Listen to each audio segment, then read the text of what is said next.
Hi, in this video I'm going to cover the difference between the IRR and MIR functions.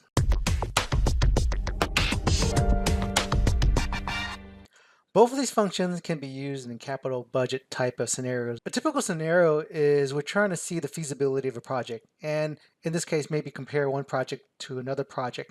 And there's a lot of assumptions that your cash flows are going to be a certain amount. So here's an example where we're trying to compare project A versus project B.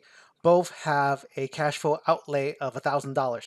This is an example where we're taking out $1,000 in investment into the project, and the expectation in the different flows, these could be months, it could be years, and the cash flow, the money that's going to be coming in or that's going to be generated are these amounts at the different flows for each appropriate project. So what the IRR and MIR function does is it tells us the rate of return based on our outflows and the cash flows that are coming in. So with the IRR function, all you need to do is just type IRR, and I'll just press tab to open the parentheses, and it will just ask for the values of the outflow and the inflows.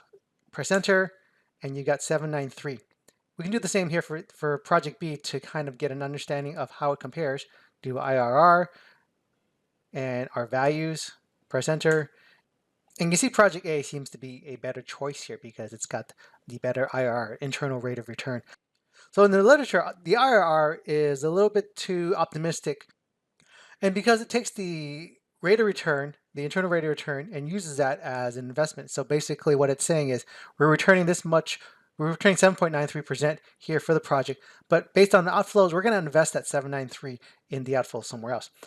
So maybe a more better or a more accurate function would be the MIR, the modified internal rate of return. And that you just type equal MIRR, press tab here, and these are our values here, comma, and what's my finance rate?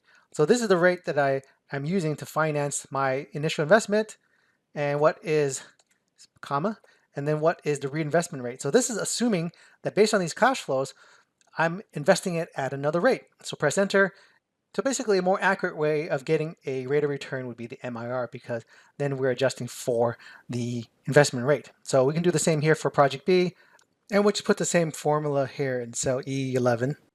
And we can see here we have a MIRR of 5.69%, but it still shows us that project A is the safer investment of a 6.68%.